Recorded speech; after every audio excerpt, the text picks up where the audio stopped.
We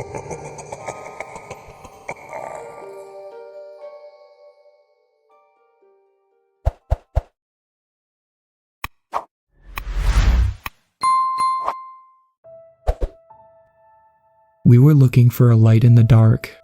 That's not a metaphor. My brother, Max, took me camping. I knew he was an experienced camper. Our father used to take him almost every month. One of Max's goals in life was to be able to survive in the wilderness for a week without any equipment except a knife and a canteen. Over the years, he had been slowly learning new tricks and spots to become more proficient at it, so taking me camping with the full kit was going to be easy. That is until it got dark. "How you doing, Grace?" he asked as we slowly shuffled onward. "My legs are aching like a bitch," I muttered. "I still don't see any light either, so I'm going to have to kill you. You'll have to find me first. It shouldn't be far. The GPS says it's about 300 feet that way." The forest was still and surprisingly calming. I was also listening to music, so the mellow atmospheric tones humming in my left ear helped, but it was mostly the colors. I've always liked the cool colors of blue and purple. The blending of the two in the dark was surreal. It was a dream made real. I couldn't understand why people were bothered about being in a forest at night. It was heavenly. At least it was for me. I also know I would have enjoyed it a lot more if we had found a place to settle instead of trudging between the trees, but Max had something special in mind. "I see it," he said. In the distance was a faint blue light like a glowing bug zapper, one of those solar-powered deals that weren't very bright, but they helped you find a garden path at night. For us, it led us straight to the door of a 2-room cabin, complete with a tiny fireplace to warm the inside. "What is this?" I asked. "I found it a while ago, thought I would clean it up," Max explained. "Had a lot of old crap, but now it's empty, and the fireplace isn't the best. It has some leaks, but I brought some things to fix that tomorrow." I was wondering where the hell the tents were, I laughed, throwing my pack into the second room. The rooms were as small as 2 closets, but that was at least enough room to set up a sleeping bag and open the door without bashing someone in the head. When it came to camping, I dreaded the idea of sleeping in a tent. Something about having just a thin layer of plastic fabric between me and nature while I slept was not enough. Actual cabin walls made a big difference. Max knew that, so I was grateful that he took us there. We set up our places. I took the room at the back, while he took the room with the door leading outside. After slipping into my sleeping bag, I was more than ready to fall asleep. My body was begging for it. Minding the door and fireplace equipment in the corner, I sighed. I almost wept with joy, but my mind finally shut down first. Before it did, I thought I heard Max say something, but I can't remember what. The next morning was a barrage of sounds. It felt like I had woken up in the bird section of a zoo. All types of chirps and twitters filled my ears and kept me from falling back to sleep. I would have happily stayed tucked into my cocoon until noon, but it wasn't just the birds that wouldn't let me sleep. The door burst open. "Get up, it's almost 9 already," Max said. "Fuck off," I grunted. Max reached down and grabbed the foot of my sleeping bag, dragging me from my room to his, and then out the front door. I was groaning and cursing him out, getting louder and louder. Eventually, he let go, leaving me sitting in my sleeping bag, in my pajamas, surrounded by damp forest leaves and laughing birds. Max stood there, already dressed and taking a deep breath of the forest air. "Hasn't your new wife taught you how to behave around women yet?" I asked. "She has, but you're not a woman. You're my sister, still I'm going to repair the chimney. You can collect wood for the fireplace." And with that, Max turned around and walked back to the cabin. "And get a lot. Need something to cook breakfast on as well." My stomach rumbled at the thought. After returning to the cabin and changing, I set out to gather a ton of sticks and twigs. When I could, I dragged a few logs that weren't so damp. I saw a hand axe in Max's pack, so he could split them for the fireplace. It took a lot longer than I thought it would, but that was most likely because I was distracted by the forest itself. With both earphones in, I treated it like I was in some kind of movie. An orchestra played over the small scenes of me picking up pieces of wood for the fire. Violins hummed when I looked up towards the treetops and the sky. The melodic sounds matched the tempo of the dappled shadows dancing on the forest floor. I know it sounds silly, but I know I'm not the only one who does that. Sometimes you need a little more escapism with your escapism. However, something strange happened. my music was interrupted by a screeching. It was like a bad signal, the same kind of sound you hear when tuning a radio and you are almost hitting the right point. You can hear the voices, but the static is still much louder, only I wasn't listening to a radio or some streaming service. It was music on my phone. I thought the earphones were screwed at first, but before I could take them off, the music returned. Crystal clear. I was too mellow to care, let alone investigate what caused it. I blamed the technology and continued gathering wood. With a bundle wrapped in my arms, I turned around and made my way back to the cabin. Max was inside, working at the chimney while I set the wood outside. While he did that, I took out my brand new wilderness survival guide, pocket edition, and turned to the page on making a fire. I heard Max chuckle as he saw me, laughing a weird laugh, but I ignored him. It was my first real experience camping. I wasn't going back until I made a fire on my own. There are many ways to make a campfire, it all depends on how you set up the wood. I started clearing a space, creating a barrier of rocks, and then putting the wood in the shape of a tent. I chose that style because that was the kind of campfire style I had seen in movies. Again, escapism with my escapism, and it worked. The wood shavings I scraped off a branch with my knife made perfect tinder. The flames took to them and the fire took to the wood. Haha, I have made fire, I roared. I have made fire. Nothing quite matched that feeling of euphoria. It was then I forgot my problems completely. Max had brought me to the forest to help me get over some personal issues I had been having. It was a suggestion from his wife. Lighting that fire felt like burning the last of that misery away. I think Max felt the same way. When I looked over at him, he was smiling from ear to ear. I could see a slight sadness in his eyes that quickly vanished, pride taking its place. I let the moment linger in the silence, focusing on the fire. I was just messing with the flames at some point, but it didn't matter. My first campfire, it was something to enjoy. Remembering breakfast, I looked back up at Max. He was still looking at the chimney, applying some kind of paste to the edgings and rusted areas. I think he was sealing the gaps with a putty-like substance. Hey, bring me the food and stuff, I said. There's some. Hello, are you listening? Max hid his face, waving his hand to say he was listening as he walked deeper into the cabin. I looked back down at the fire inside. For a moment I felt like a nagging child, but I let the feeling slip. Something I had learned to brush off after a few years in university. I was a basket of insecurities then. My phone buzzed in my pocket. I took it out, thinking I got a text or something, but no, not a single message. I didn't even have any signal to begin with. Still, the phone buzzed strangely in my hand at weird intervals. I thought it was freaking out, that maybe I had a virus. Not sure how to deal with it, I just turned it off. With a thump, my pack landed next to me while I sat by the fire. Max had thrown it and turned to the fireplace. I thought it was rude, a little too rude for even him. I get light-hearted sibling fights, but I had some fragile things in there. It was a step too far, and from his body language, I think he realized it. I swallowed my words and went to work on setting up water to boil. Coffee first, food later. With the water over the fire, I realized I needed a bit more fuel. I stood up and looked out towards the forest trees, picked a direction, and took a step. As I did, I felt a dropping sensation. I thought I was having a panic attack, but I hadn't had any in years, which only worried me more. That sudden sensation where it feels like you've just woken up in a dark room filled with unseen threats. A tap was turned and I began to sweat. I turned around to tell Max, but I saw him there in the doorway of the cabin, looking at me, arms at his sides. Max was sweating too, but he didn't seem to show any expression. He tried smiling at me but struggled. Then he returned to neutral. I'm struggling to breathe a little, I told him, not sure why.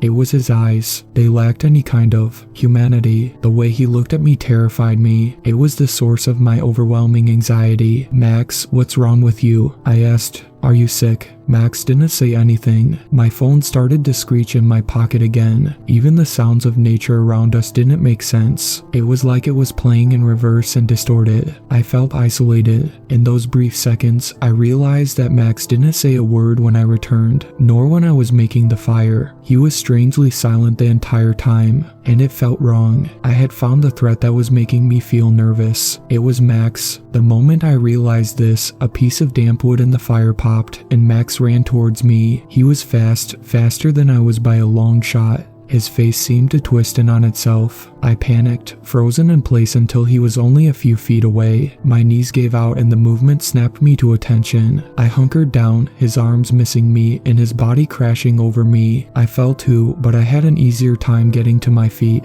He didn't. He seemed to scramble on all fours, pushing the ground wrong with his arms, causing him to slip on the mud. The longer I looked at him, the more I found mistakes, mannerisms that weren't even human. I ran to the cabin in a panic. There weren't any windows, just a single door. I would be trapped, but I would also be safe. I could have run in any other direction, but Max could outrun me. It wouldn't matter how much of a head start I had. I slammed the door shut, placing the plank deadbolt across the door. My last glimpse of Max was him getting to his feet and looking straight at me. Shortly after, he was bashing against the door with the full force of his body. My breathing was ragged as I backed away. I felt an itching sensation as I heard the weird sounds he made as the air was forced from his lungs. The breathing made me lightheaded. I didn't even react when I fell back. I just hit the ground, taking the fall in stride as I stared at the door. Tuning the thumps out became easier until the only sounds I heard were my heart pounding and the soft sobs that escaped my lips. I brought my knees up and hugged them, letting myself break while I was safe. When I calmed down, I tried to make sense of what was happening. When my body could obey instructions again, I told it to get up and search the cabin for something to defend myself. There wasn't much to choose from. Then I remembered seeing an iron fire poker sitting in the corner of the room at the back where I slept. It was rusty, heavy, and the only thing that could be considered a weapon. I opened the door and found my sleeping bag and Max's bunched up in one corner, covered in blood and a pale arm sticking out. One of the fingers was crooked, missing the tip of the nail. I could feel something in me snap, my eyes instantly recognizing the forearm before my mind, but my mind refused. A moment later, I closed the door to the room, fire poker in hand. I couldn't tell you exactly how much time passed between that and what happened next. The day passed, and I know that. The warm light that did make it into the cabin had vanished. It felt colder. The thumps had stopped, but the imposter was still outside. I could hear it breathing. I could hear its steps as it shuffled around the cabin. I could hear it speak with Max's voice, talking about things like the weather and types of trees. It wasn't speaking to me. It was just speaking, imitating. I was starving. I knew I had only one real option, and it became a lot less possible the longer I waited. I am not the kind of person to do something so brave or crazy without the threat of death. I was going to try fighting it. I stood up and took steps towards the door. As I did, the creature followed the sound through the cabin. When I stopped, I heard it stop as well, until I finally reached the door itself. It stood on the other side, waiting. A tear ran down my face, just imagining my brother's face staring at mine through the wood.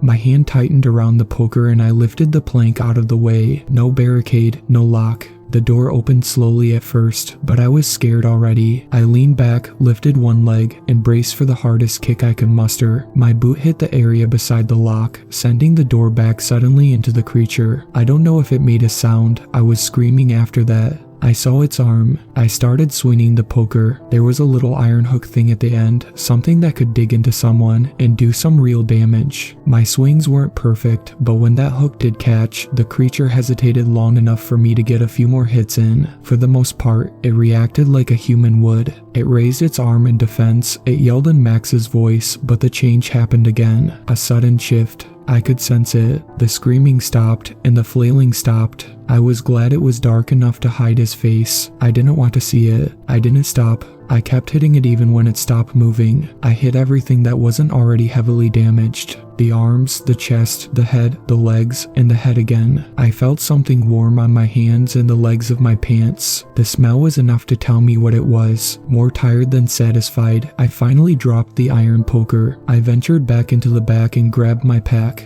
I stared at the door to the back room for a long time. Can't carry him. What are you doing? I said to myself. Stop looking, stop. Go now. My body eventually listened to my mouth, turning me around and marching outside, past the body and between the trees. I stared at the small screen on the GPS, orienting myself. I started walking. When I reached the end of the clearing, I looked back. The cabin stood there, a black block in the cool darkness. I turned back around and kept walking. My head felt empty, it was on autopilot. I felt cold and detached, like I was wandering through a dream world I knew to be a dream. I stumbled, I scratched my arms, but I didn't complain or curse. 10 minutes later, I heard a yell. It was a scream for help. It was human, it was male, and it came from the direction of the cabin. I kept going. The screaming faded. My face was cold with tears. It's been a few weeks since then. Morning shouldn't be like this. Loss shouldn't be so cold and terrifying. The amount of regret I feel doesn't seem to subside. I don't regret running into the cabin. For me, it was the only way to stay safe and prepare myself. It was the right decision. I also don't regret attacking the creature. It wouldn't have left, and I don't think I could outsmart it. What I regret more than anything else is that I didn't check Max's body. That scream could have easily been a tactic for the creature to lure me back.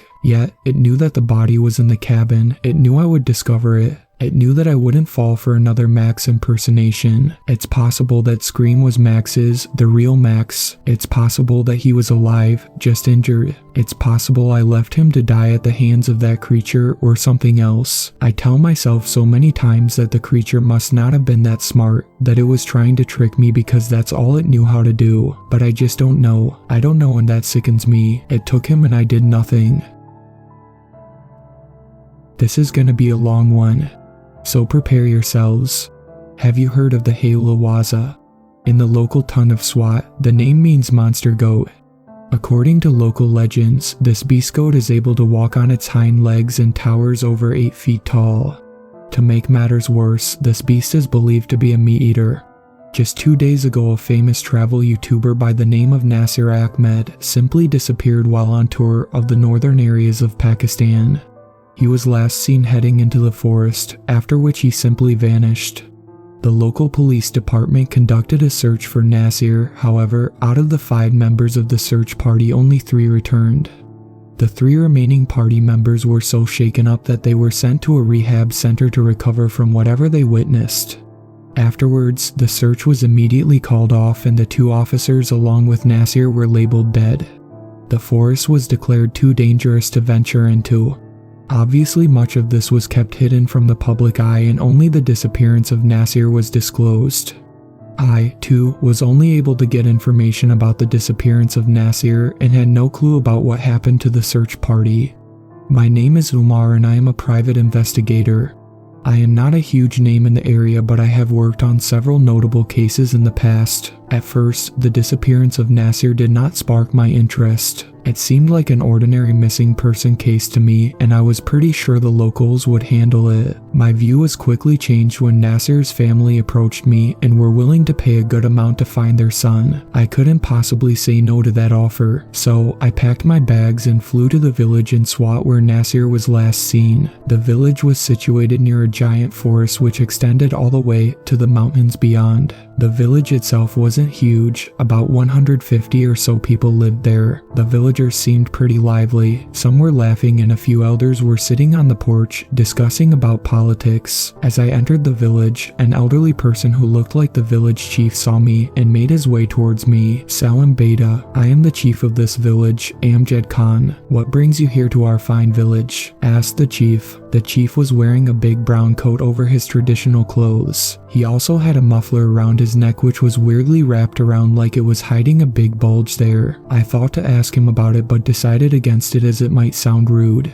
I showed him my badge and card. I am Private Investigator Umar and I have taken over this case to find Nasir. Can you tell me what happened to him? The chief sighed. It was terrible. We warned him about the Waza in the forest but he did not listen to us. I am afraid he might be dead. The police search party also met the same fate. Hold on a second. What is this Waza you are talking about? And what about a search party? I heard of no such thing. I questioned, clearly puzzled by the new information. Beta, the Waza is a local beast that dwells in the forest in front of us. It has caused no harm to us all these years as we never dared to enter its domain. I'm afraid I can't say what will happen in the future as the beast has been disturbed. Okay, that made no sense to me at all. A mysterious beast that lives there and no one knows about it. Yeah, right. What's next to come? Aliens. I see, and monsters live under my bed, right? "Do not mock the beast. All the people here are well versed in what it is capable of, and I suggest you take it seriously," said the chief in an angry voice. Feeling that I won't get anywhere with the chief, I apologized for my statement and asked about the search party he mentioned before. A day after that traveler went missing, the police sent a search party for him. They too ignored my warnings about the beast and ended up in a mess state with only 3 returning out of the 5 sent. Those that returned lost their minds after that. I tried to absorb what he just said, so a police search party was sent, but they failed miserably. Judging from his response, they won't be in any condition to ask questions from. It's always these outsiders that disrupt our peace and dwell into that forest. I'd say good riddance to them. The beast is doing a good service for us by keeping them away, stated the chief in a casual way. That was an odd statement coming especially from the leader of the people here. "I see. Is it alright if I look around and see if anything gives me answers?" I asked. "By all means, you are welcome to stay here as our guest, but I must warn you not to enter the forest, for it might spell certain death for you," said the chief. "Yeah, I'll keep that in mind. Now if you excuse me, I have some matters to attend to. Badar here will show you to a spare room." A man, who must have been Badar, took hold of my stuff and took it to the building next to me. With a final nod, the chief walked away. The exchange with the chief left me a bit confused. I knew one thing for certain, and that was these villagers believed in some weird legends. I went to the room where Badar took my stuff and started to unpack. I decided that I would start by asking questions from the villagers and then proceed to the forest to look for clues. I took out my notepad and went to the nearest house. After about an hour of questioning, it became apparent that these villagers believed too much in this beast nonsense. All of them stated that it was the work of the beast in the forest and I should avoid going there. Their cheerful faces were replaced with terror when they explained about the beast. My guess was that a wild bear must have shown up some time ago, and these villagers labeled it as the beast. Realizing that any further questioning would be pointless, I decided to simply find clues in the forest. By the time I got back to my room, it was already late afternoon. I picked up my backpack and made sure that I had a bear trap. The last thing I needed was a wild bear to chase me down. I decided not to tell the chief about entering the forest or else he would have thrown a fit. I exited my room and found Badar standing nearby. I asked him about the chief and he told me that the chief had gone to the neighboring village and won't be back until tomorrow. Well, that saves me a ton of trouble. I left Badar and got near the entrance of the forest. A voice called out from behind me, "Where are you going, Beta? The Waza will get you if you venture there." Again with this, I turned around and saw that it was one of the village elders. I knew he would prevent me from entering the forest, so I simply said that I was looking at the trees of the forest as I found them lovely. I wasn't sure such a lie would work, but the elder seemed pleased by my response and once again advised me not to enter the forest. After that, he walked back to his house. After making sure that no one would stop me, I took a deep breath and entered the forest. The trees blocked out much of the sunlight, and it was much damper here. From where I stood, the forest extended far beyond I could see. I started looking around and searched for any clues which could guide me where Nasir would have gone. A few feet from where I stood, I saw a gleam of silver. I made my way to it and saw a small silver keychain stuck to the tree. Below that, on the mud, was a dried out footprint which I assumed was Nasir's. Beyond that, I found a few more footprints heading into the depths of the forest. I started following the footprints and only stopped when the forest growth had thickened. I took out the bear trap which I brought with me and set it up in this spot. It was well hidden and any unsuspecting predator, especially a wild bear, will get caught by it. Satisfied, I continued following the footprints. By this time, a few more footprints had joined with the initial tracks, which I assumed were the search parties. Throughout my time following the prints, I saw nothing out of the ordinary in the forest.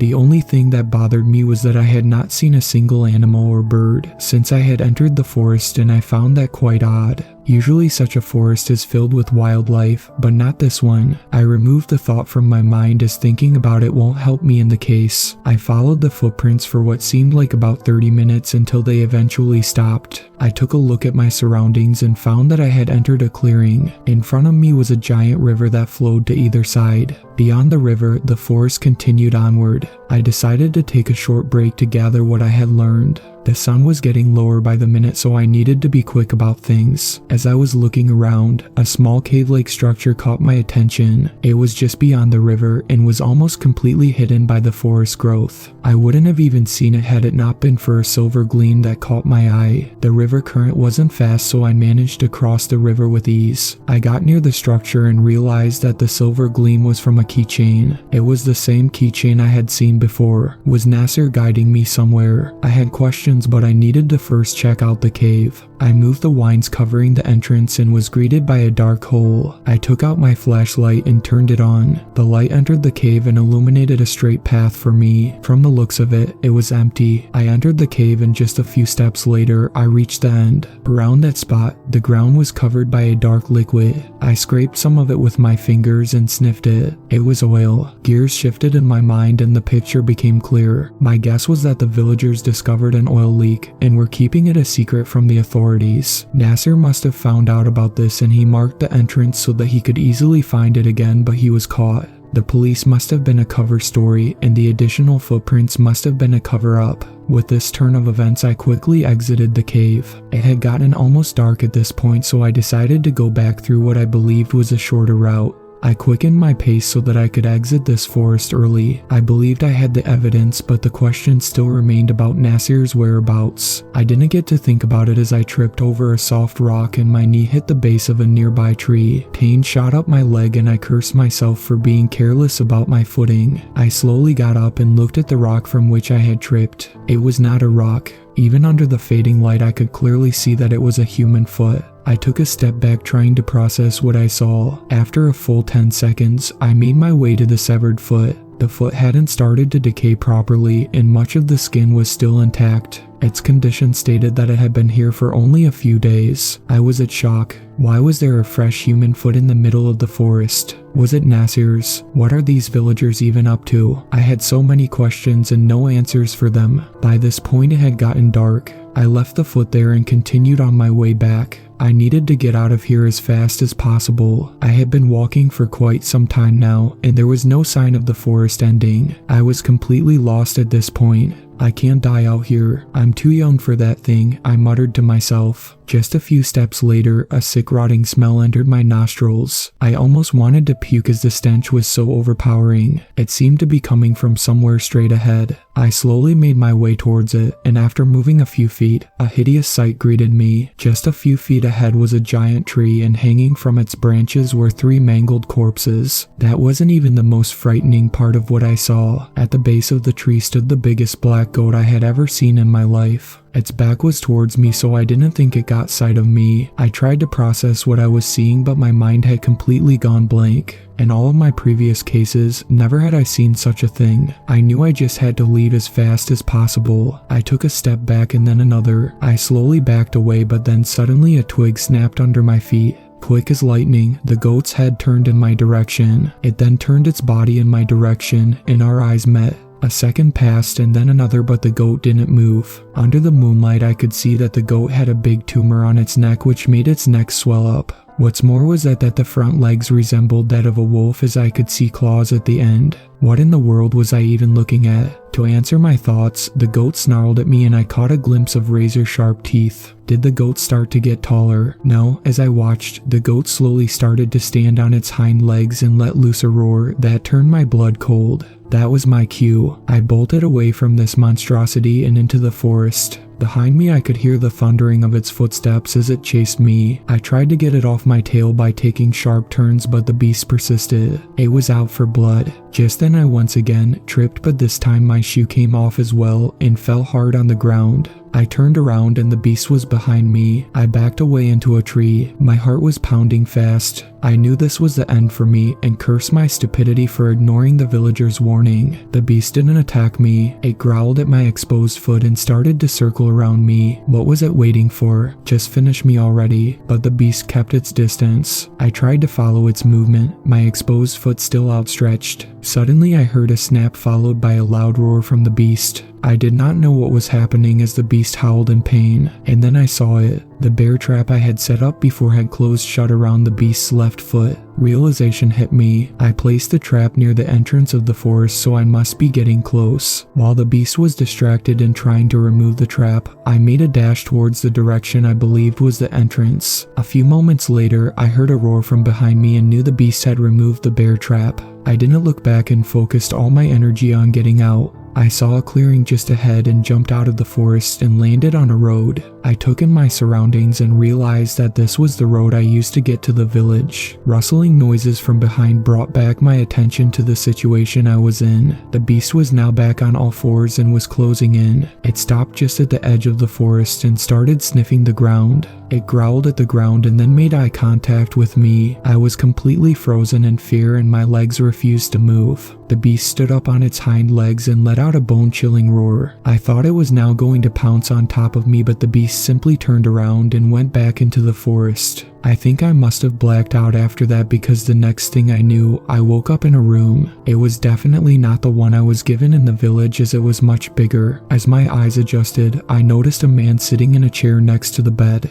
It was Badar. Noticing I was awake, he hastily got up from his chair. "Thank goodness you are awake. You have been asleep for the past 2 days. What on earth were you thinking of entering the forest? Were you crazy? You could have been killed." I had been asleep for 2 days. It was hard to digest that. Then again, encountering that monster was even harder. I apologize for not taking your warning seriously, but due to the nature of my job, I had to check for myself. Badar looked like he wanted to say something on hearing my reply but decided against it and quietly sat down on the chair again. I couldn't believe I made it out alive. The bear trap I placed had been my saving grace, but the beast's peculiar behavior puzzled me. Why didn't it kill me when I tripped over? It clearly could have, but it stayed away as if it were afraid. Badar, when the beast was chasing me, I tripped over and fell. I even lost my shoe. It could have easily killed me, but it stayed away as if it were afraid. Then again, when I exited the forest, it never left the forest but stayed inside. Do you have any ideas why it could have done that? I honestly wasn't expecting an answer to that. It was a stupid question and Badar wouldn't possibly know the answer. However, it looked like I was mistaken. Badar was acting uneasy after hearing the question. Although this is a village secret, I suppose I can tell you this, as you are the only one that made it back alive. Wait, only one? Does that mean no one ever returned back from the forest? I had more questions but decided to listen to Badar. He continued, "The beast has been here for as long as I know. It never harmed us, for it never left the forest, but concerns were growing that one day it would strike and wipe us out. So the chief at that time organized a hunting party of about 20 strong men. That day the men left to hunt the beast and it was a disaster. The beast picked off the men one by one. Only one made it out alive and it was Mr. Amjad Khan, the current chief. So how did he make it back alive? I cut him. I'm getting there. The chief told us that for some odd reason, the Waza stayed away from the feet of the men it killed. Observing this, the chief took off his shoes and the Waza kept its distance from him, all the while snarling at him. That's how he escaped. I tried to make sense of what Badar told me. It sounded ridiculous but at the same time true as well. The beast only stayed away from me when I lost my shoe. I see, and what if the beast is not leaving the forest? Know anything about that? That, I'm afraid, I did not know. Badar's reply wasn't entirely convincing, but I didn't push on. Is the chief back yet? I have some questions for him, I asked. Yes, he arrived a day earlier. He is probably back at the place where you were found. I thanked Badar and left for that place immediately. Just as Badar predicted, the chief was at the same spot. I walked up to him and before I could say anything, he spoke. So, you made it back alive. I warned you of the consequences, and you didn't listen to a word. He was definitely mad. Yes, but I needed proof to believe your stories about the beast. And now I have seen it, I'll be more careful. In any case, you are back. What did you find in the forest? He turned towards me and had a weird look on his face, as if he were mocking me. Something told me that I shouldn't bring up about the oil I found there. Just trees. Lots of trees and a big mad goat, I replied. Before the chief could say anything else, someone called for him. Excuse me, I have matters to attend to. As he started to walk, I noticed he was limping. He looked like he had some injury on his left foot. "What happened to your foot?" I asked. "Nothing serious. A dog just bit me while I was away," replied the chief in a frustrated voice. When he was gone, I realized one thing. I needed to leave this village as soon as possible. The injury the chief stated as a dog bite was absolutely false. No dog bite rips the flesh open. From what I could tell, it looked like the chief had stepped on a bear trap. I always knew some aspect of my life was cursed. I tried to be reasonable about it, just assuming that I was making bad decisions, but there's only so much tragedy one can take as misfortune. I had more than my fair share in the past 20 years. It started with the birth of my son, David. His mother, the love of my life, my Camilla, she became a shell. After giving birth to David, something happened within her mind, something broke. She lost the ability to speak instantly, and as the years went by, slowly forgot how to do many things. How to drive, how to read, how to dress herself, until she was finally stuck in a wheelchair. I say forgot because there was nothing wrong with her body. According to our doctors, her nerves, organs, muscles, and everything else were in perfect order. It was just her mind. It was unlearning all that she learned since she was born. Memories and personality took much longer to go. I could tell from the tears she sometimes cried. When they stopped, I knew Camilla was mentally gone. That took 10 years. It was enough to break me, but I didn't have the luxury of curling up in the fetal position and melting into a puddle for long. I had a son to raise, David. From day one, David was perfect. David could do no wrong in any aspect of his life. Incredibly intelligent, progressing faster in school than his classmates. Nothing newsworthy. There have been greater child prodigies, but I think he was just holding back. He had this spark in his eyes when confronted with any problem. It was a confidence and hint of amusement that told me that he had the answer already. As for his behavior at home, he was the pillar of the family. No father should ever have to lean on their son so early in life, but that's what I did. And he was a rock. That's why I never got in his way when he wanted to do something. I let him do as he pleased because I had no reason to doubt that he could look after himself. I expected some kind of ego to develop. I expected David to take advantage of me and my weak parenting, but he never did. David graduated from university at 18 and found a job almost immediately thanks to some connection with another student. He was sending money home every month to pay for a caregiver who would look after Camilla, the caregiver being an ex-professor from that university. I assumed she was getting more money than what she was earning at the university. All those years, since the moment he could more or less look after himself until he left home, I heard the phrase,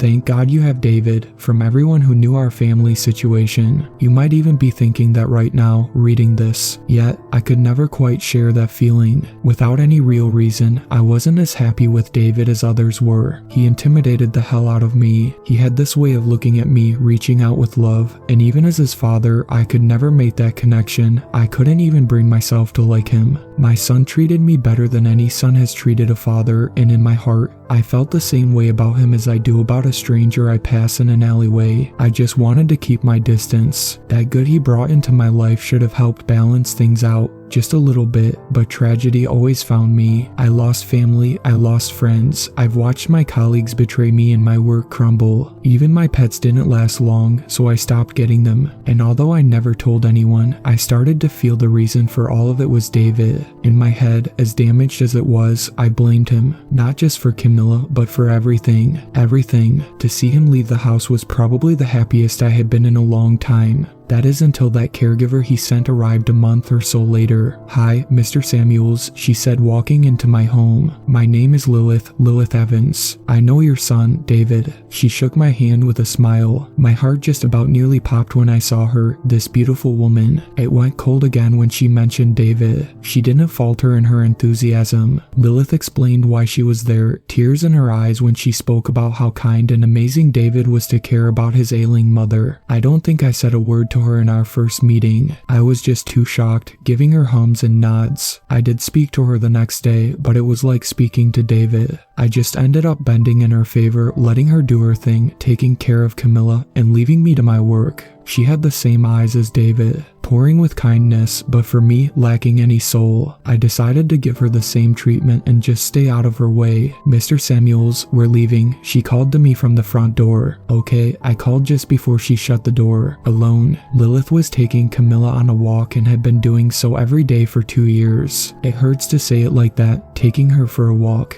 As if she was an animal to be looked after. Even now, with bitterness towards myself, I can't help but think it was a waste anyway. I focused on my work, and when I finished, I turned to the TV. I was good at distracting myself from the problems, from my feelings. I could go a whole day feeling nothing, while some inside of me was begging to be resolved. I ignored it even then, staring at the mouths of actors I didn't know, trying to see how fake they were. I fell asleep. I woke up later, much later. The sun had settled, and the room was dark. I had only the light from the TV to help me spot the furniture. Without a single question going through my mind, I went through the house, closing curtains, checking windows, and then locking the doors. I grabbed a glass of water in the kitchen, rubbed my eyes for too long, the lights hurting them, so I just turned them all off. I would feel my way upstairs to the bedroom. There was a rail on one side of the stairs where Camilla's chair lift was mounted. My fingers traced along it. Something was wrong, but I didn't know what.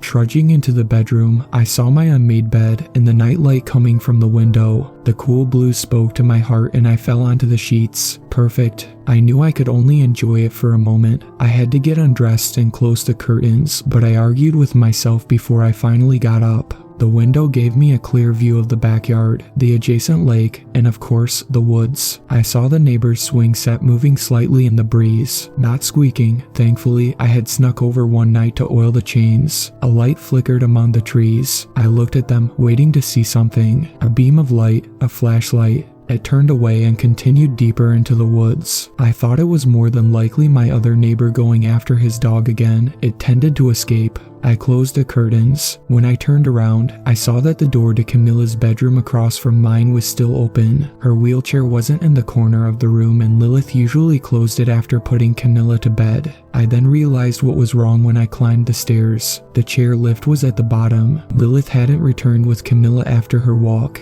I immediately called Lilith's phone, but she wasn't picking up. The phone would keep ringing, then time out. That left only David. He picked up almost immediately. "David, Lilith hasn't come home with Camilla," I told him. "Mom's here with me. I wanted to see her," David answered. "Didn't Lilith tell you this afternoon?" I was sleeping," I stuttered. "I remember telling Lilith not to wake me up when I was napping. Maybe she left me a note." "Sorry, what?" "Why do you want to see your mother?" He could tell I was tense. Even though Camilla was mostly gone in my eyes, I still cared enough about her memory to want her to be safe. "Relax, I just wanted to," David explained in a calm tone. "I haven't seen you guys in 2 years. I just happened to see Mom and Lilith while driving through the neighborhood. We're in town.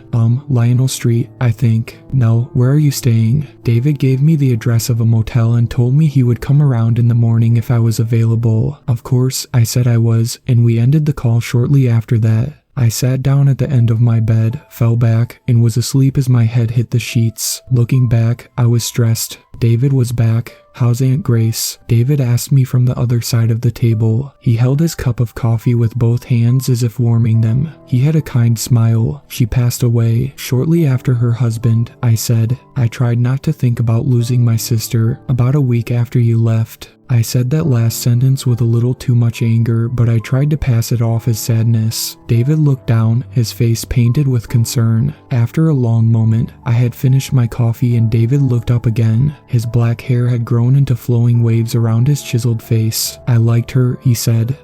I hummed. "Where's Camilla?" "Lilith is looking after her, Dad," David sighed. "Do you want to see her? Do you want Lilith to bring her here?" "I just wanted to know where she was," I told him. "Where else would she be?" It was a simple question. David was being reasonable. I just didn't like his attitude. Seeing him again just put me on edge. Looking at him, I couldn't find a single fault. He had grown into a handsome young man. He looked nothing like me. I didn't see any of my weakness in him. "Why are you back in town?" I grunted. "Problems at work." "No, work is good," David sighed again. "Speaking of work, I will come back another time with Mom. Still have those meetings every Thursday, right?" I nodded. "Okay, I will leave you to it." David got up and left. I didn't follow. I listened to his footsteps and heard him close the front door. I let out a breath I had been holding. My heart was pounding. I picked up my empty cup and put it in the sink. I then walked over to grab David's. The cup was still scalding hot. I hissed and whipped my fingers. It had been over half an hour since I poured it,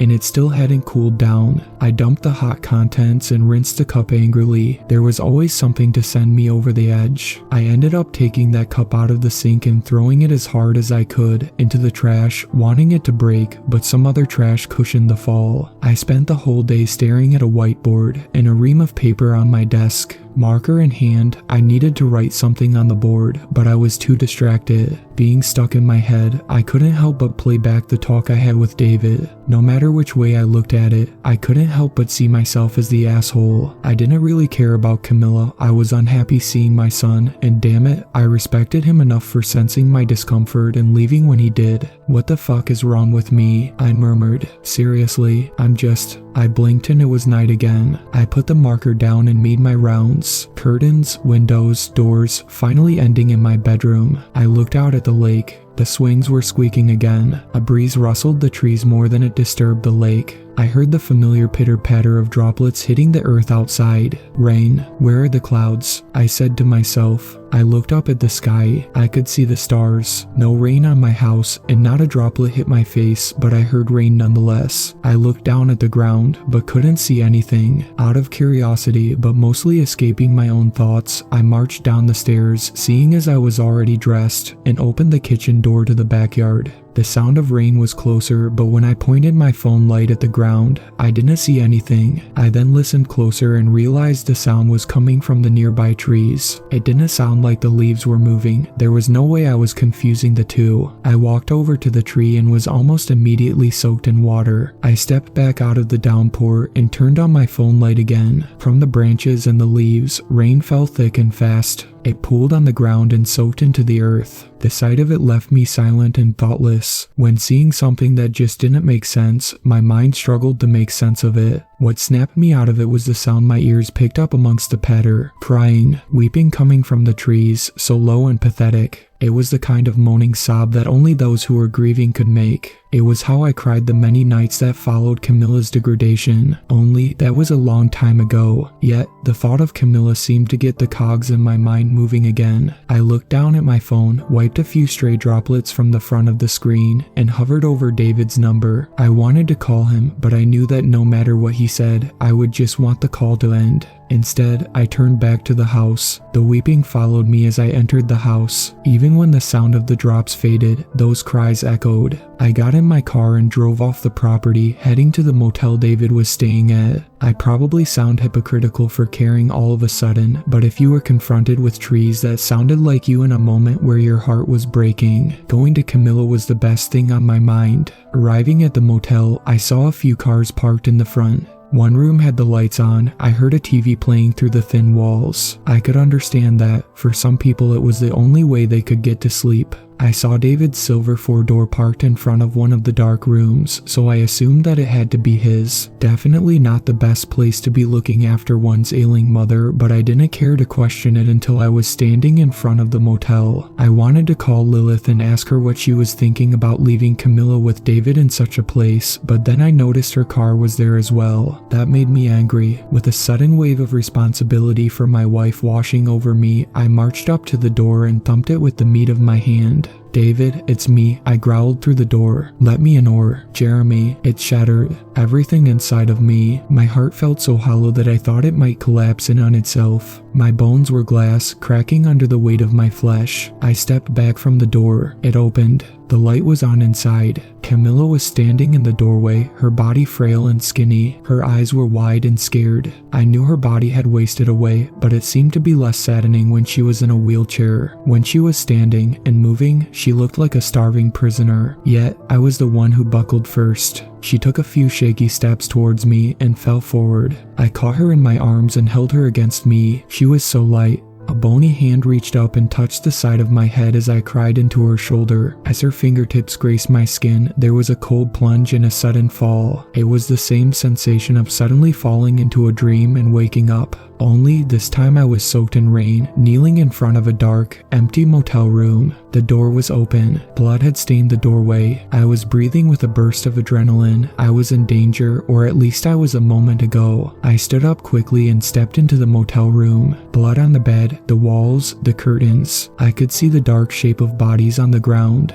An empty wheelchair in the corner. I stepped out, unable to investigate any further. When I had the stomach for it, I trudged over to the reception. I had to make a call. Camilla and Lilith's bodies were covered and carted away. Camilla was untouched, not a scratch on her. The same could not be said for Lilith. Her body was mutilated beyond recognition, but her wallet and car remained in the parking lot. It was safe to assume that it was her. David is the prime suspect in the investigation, although I don't hold much hope for that. It is only because I said so that he is being investigated, but the receptionist reports a different name, a different man entirely, renting that room at the motel. There were no records of David returning to town, nothing to say he wasn't either. Lilith was the only real connection, but there were problems with that as well. There were no transfers of money into her account from David, or anyone. She was a professor at his university, but he never took her classes. Nobody there had even seen the two of them speak. From the outside, it looked like a random person was playing caretaker for my wife, and I just went along with it. I didn't say anything about what I had seen before finding the bodies. I haven't told them about the ill feelings I had towards my son. It's better to leave as much of the unexplained out of my statement. Yet, I believe since anyone has found a reasonable explanation for what happened, mine is the only one that matters. Mine is the only one that pieces things together that confirms the fears I have regarding my son, that there is something wrong with him, that he isn't the kind of man everyone thinks he is. Only, I am too old, too afraid, to do anything about it.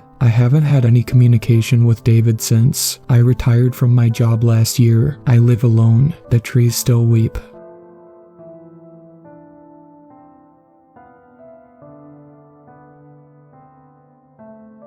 I currently work as a cop in a pretty small town.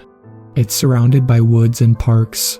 The forests are not part of any national park system, but I feel as if it's as big as one. I have to be vague about the area because I don't think my boss would appreciate me talking about this case. It's still pretty big news considering nothing ever happens in this area. When a child goes missing in the woods, it should be big news. When two goes missing, it's more than news. I never told anyone the truth about what happened in those woods when I took a day looking for those children. I'm certain that if my boss heard any of this, he would strip me of my badge and send me off to a head doctor. But I have to tell this in hopes I get any information about who I came across that day. I had an early midlife crisis and changed careers.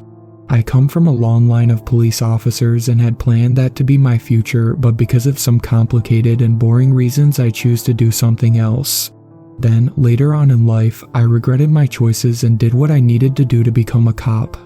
Even though I looked on the older side, I didn't actually have a lot of experience in law enforcement. The place that hired me didn't need someone who did, just a person that looked the part. Nothing happened in this small town, just some easy to break up bar brawls. Hell, they couldn't even be called brawls. I feel as if they only hired me so I could go through their ancient filing system and update it because my boss refused to do it. While I was organizing the mountain of old paperwork and cases, I found out this town had a pretty regular pattern of hikers going missing on the trails. But after looking at the national average, I guessed our town wasn't anything special. Nothing sinister going on. People just get lost. I had only been working at my new job for 6 months when the uproar started. A child had gone missing on one of the easier short hiking trails with his family. His father had turned his head to talk to his wife, and when he looked back, his little boy was gone. They had thought he had just ducked behind a tree to scare them, but after looking through the entire area, they grew panicked. The mother stayed where they last saw him, and the father ran to get help by the ranger station. They quickly organized a search for the boy. The mother stayed in that spot for nearly 10 hours waiting and watching, not knowing what else to do. I'm not a hiker myself, but I joined the volunteers and searched for the boy. Any spare moment I had, I was doing whatever I could to help.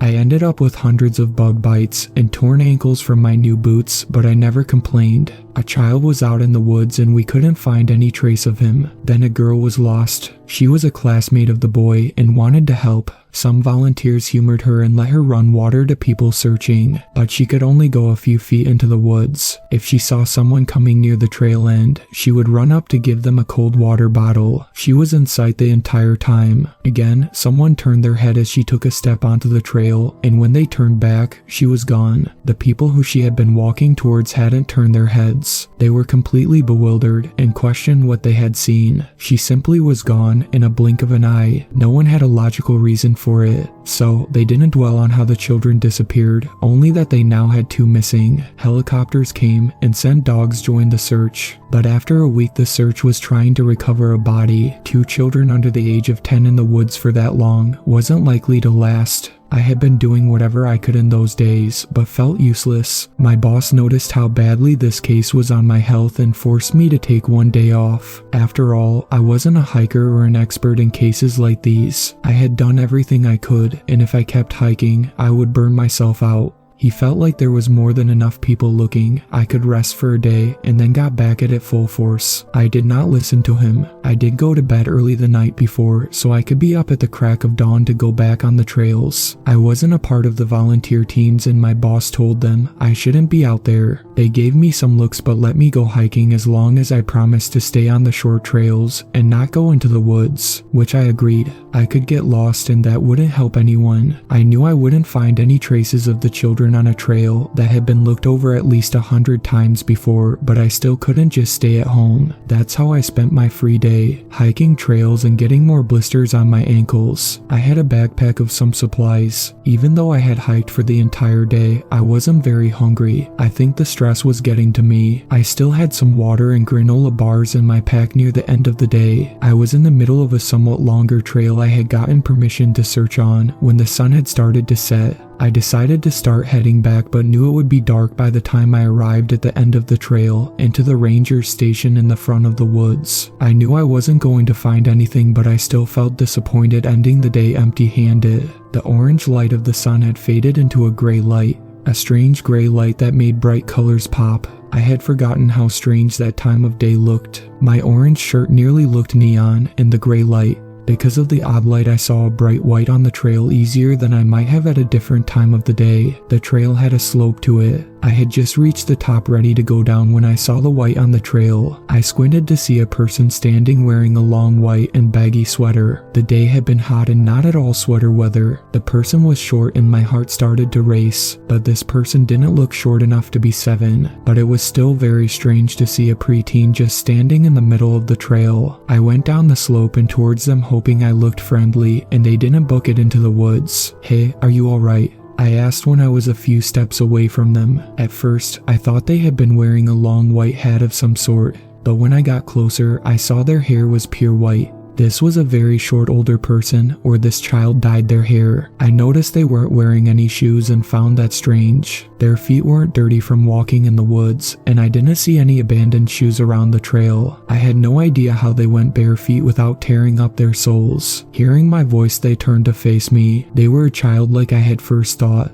Their hair fell over their face, making it hard to see their face. I guess they were a boy, even if they had hair on the longer side. Alarm bells were ringing just in the back of my head, but I couldn't ignore a lost child in the middle of the woods. "I'm a cop, you're safe. My name is Hugh." I was carrying my badge in my backpack and held it out for the boy to see. The boy still hadn't spoken or reacted in the slightest, but at least he was looking at me, showing he was listening. "Are you lost? Where are your parents?" I asked as gently as I could. I couldn't blame the boy for being scared of a random man coming up to him in the woods. I hoped he trusted me enough to bring him to the ranger station so we could get help. We had to find out where the boy's family were and make sure he wasn't in any kind of trouble. Protective instincts I didn't even know I had was kicking in. I wanted to carry him out of the woods to make sure he wouldn't hurt his feet walking, but getting any answer from the kid would be a win. That's not to make him too uncomfortable. He hadn't responded to any of my questions, so I got down on his level to keep trying. "What's your name?" "Ellie." I finally got something out of him. His voice was so soft I could barely hear it. But I had a name. "I'm going to the ranger station. How about you come with me? If you feel comfortable with it, we could hold hands so we don't get lost." I saw his hands fidget a little at the end of his large sweater as his eyes darted back and forth considering what I had asked.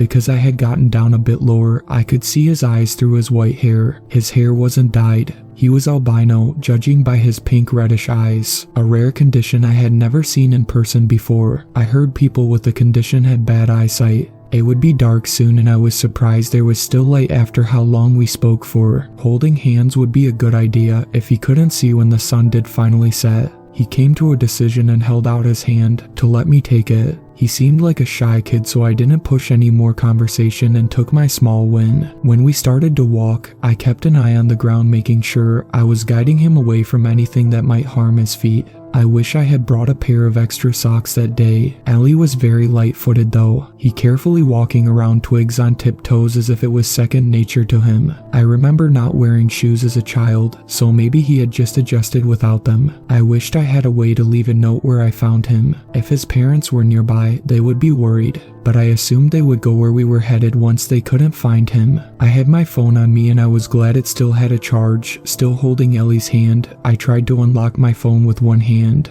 It had frozen, which I thought was weird. It had never frozen before. I tried to restart it and my screen came back on, but the clock remained the same time it was when I first checked it. The sun still hadn't set and my phone clock wasn't moving. I wanted to call the station saying I found Ellie, but no matter what I tried, my phone just refused to work. I shoved it into my pocket to try and use it again at a different time. As we walked down a slope, I get hit with deja vu. I thought I had already walked down this slope. In fact, I just found Ellie at the bottom, but I ignored it. The woods all looked the same to me. I could just be getting confused by my surroundings in the dark. I was never a good hiker, but when we hiked up another slope and came down again, I was seriously starting to think a tree growing on top of a boulder was the same one we had just passed by. My throat was starting to get dry and panic was rising in my chest. Why did everything look the same? Why had the sun not set yet? And why would my phone clock not move? I pushed those worries down until we passed by the same tree growing on top of the boulder a third time.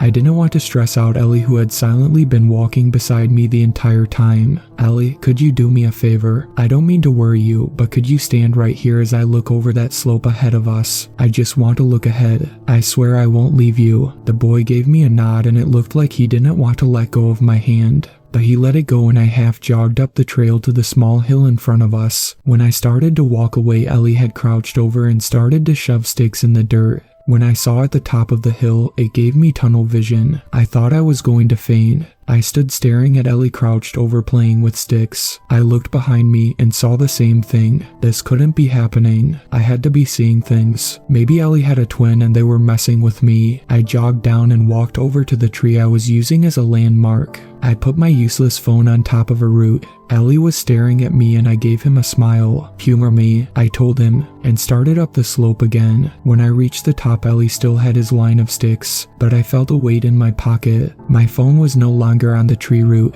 It had returned to my pocket. What the hell? I asked slowly to myself. I had to be going crazy. Maybe the stress had finally gotten to me. I couldn't be stuck in a loop. These things just didn't happen. I walked down and stopped in front of Ellie, wondering what my face looked like in that moment. If this was really happening, then Ellie might know something. After all, when I found him, the loop started, but I wasn't ready to put any blame on him yet. I'm going to climb a tree, I said, hands on my hips. A hint of a smile flickered on Ellie's face. I had no idea what else to do. Clearly, I couldn't walk along the trail without getting brought back. But I wasn't about to risk going into the woods. I would get put back on the trail or get lost in the trees. Maybe, just maybe, if I climbed high enough, I could see something interesting. Or maybe the loop didn't reach high in the air. It was something I could try. I placed my bag at the base of the boulder tree and started to climb. Watch my bag for me, champ. You can have the water and snacks if you want though, I told Ellie and started to climb. I wasn't much for climbing, but the branches were thick and close together, so it made it easy. This tree was almost made for it. I slowly made my way up, getting covered in leaves, sap and scratches from the bark. I didn't know when I should stop. I made the mistake of looking down and froze in fear for a few seconds. I learned in that moment I was afraid of heights, but I had to keep going. I had to get out of there and find a way to get Ellie out of the woods. I don't know how long it took, but I made it nearly to the top and where I could no longer grab branches to support my weight. I looked around, seeing nothing special, but I was still in the tree, so maybe the loop didn't reach that high. I took a risk and climbed one more branch when the world went dark. I realized that the sun had set in a blink of an eye. I looked up at a starry sky through the branches before an immense force suddenly knocked me from my perch. It felt like an invisible hand had grabbed around me and plowed my body through all the branches I had just climbed. The pain was nothing I had ever felt before. I heard my legs break before I felt it. My ribs were crushed and a knock to my skull, thankfully making my world dark. When I woke up, I was on the bottom of the trail right next to Ellie, who I'm pretty sure just was poking me with a stick. I screamed, sitting up, patting my body looking for what was broken, only to find myself in one piece. I was breathing hard, looking frantically around to see I was back in the gray light of the trail, and my body healed.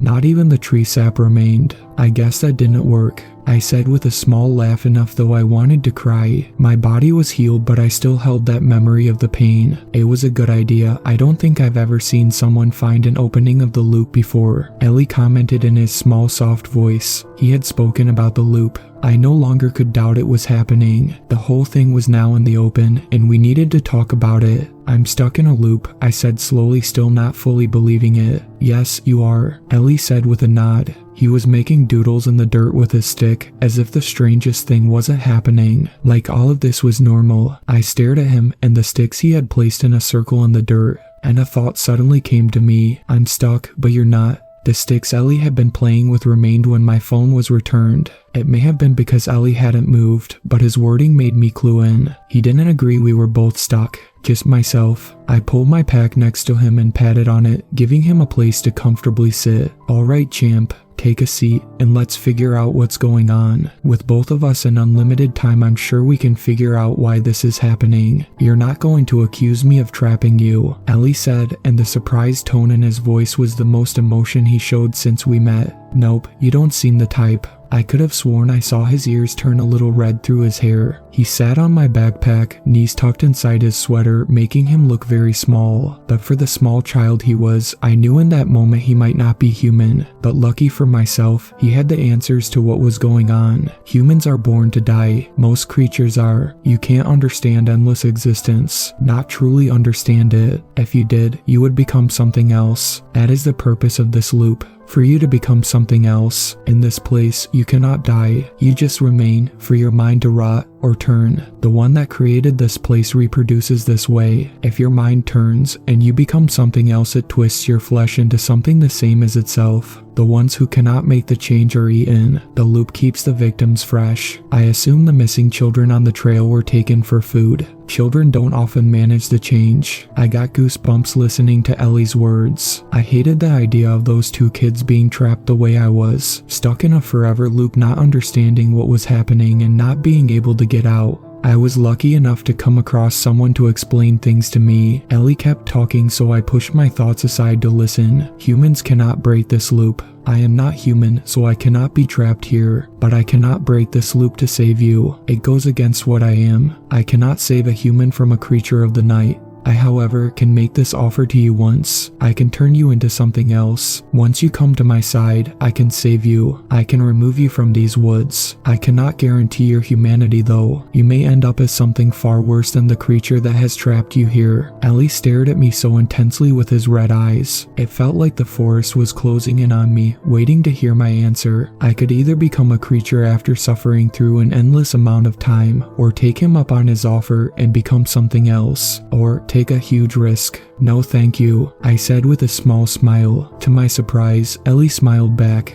A small one, but still a smile. I knew he wasn't going to offer to turn me again, but I also knew Ellie was here for a reason. Maybe that reason would get me out of this mess. It's best for you to stay silent as I take care of why I came here. I cannot promise your life. I need to summon the creature who made this loop and speak with it. It could eat you, Ellie said as he stood up. I watched him as he walked to the middle of the trail. He stood waiting for me to nod and give him a small wave, telling him I was ready to maybe die in the next few minutes. Not much else I could do about it. He gave me a nod back, then stomped down hard on the dirt-packed ground. I thought I heard some sort of hollow echo and the faintest silver light coming from him when he stomped. My body sensed the creature before I saw it. Every hair on the back of my neck stood on end and my hands started to shake. I had never been so scared in my life. I would honestly rather be thrown from a tree 100 times than be sitting on the trail when the creature showed itself. It was an enormous black mass that flickered through the trees like a ghost. Its white glowing eyes and clawed black hands looked solid enough though. Wrapping one hand around a tree, it looked so big it could easily rip that tree from the roots. Even though it was massive, its voice was barely a whisper. It was right in front of us and yet I could barely get a good look.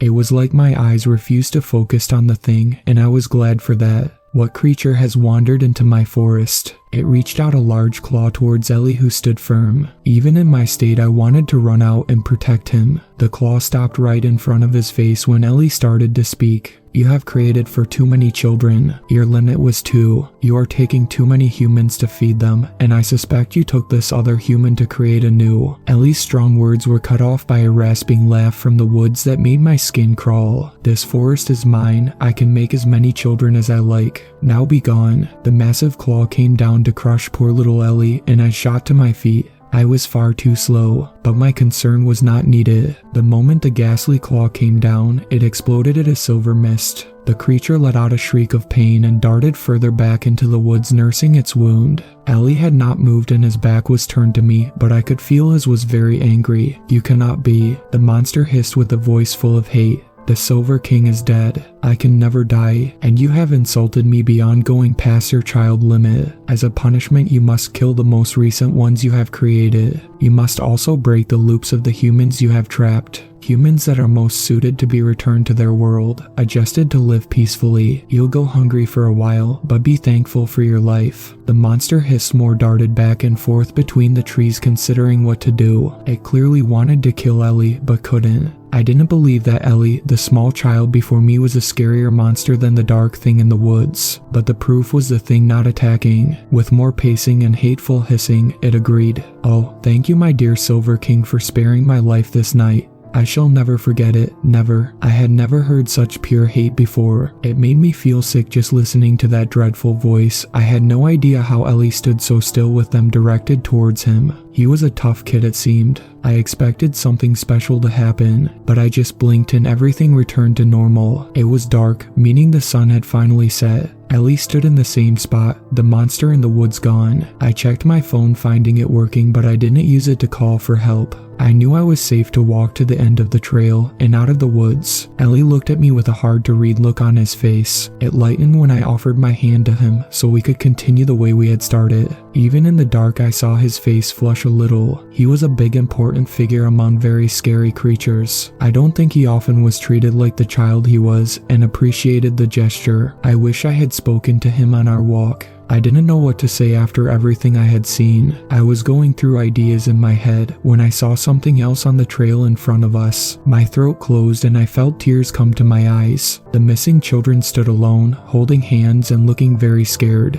I let go of Ellie's hand to run over to the poor lost kids. I checked them over, finding them to be safe and perfectly fine. But when I looked back, Ellie was gone. I was a bit suspicious bringing 2 of the missing kids out of the woods. 2 kids that should have been dead and looked the same as they did when they had gone missing. But I had a solid alibi when they had been on the trails. One was me on camera buying gas, and the other was me with 10 other volunteers when the little one had gone missing. Some people thought I was working with the ones who had taken them, but with no proof, the matter dropped. No one could explain what happened, and I was not offering my strange tale. The kids said they had just been stuck in one spot for a long time and didn't get hungry. Since they were so young, the police didn't know what to make of it. The case came to a standstill, but most people were just happy the kids were found. Since then, I wondered about Ellie. I can't help but think how he's doing out there and if he's safe. Of course, he's safe. He seems like a big deal, but I can't help myself. I've been looking, trying to find any mention of him, but so far nothing. If you run into him out there, please trust him and treat him nicely. He has a tough job. And please tell him Hugh says hello and wants to know he's doing okay. Thank you to my super fans, Sweet Black Swan, Tacy, and Brooklyn. I really appreciate you guys supporting my channel, and I look forward to making more content for everyone.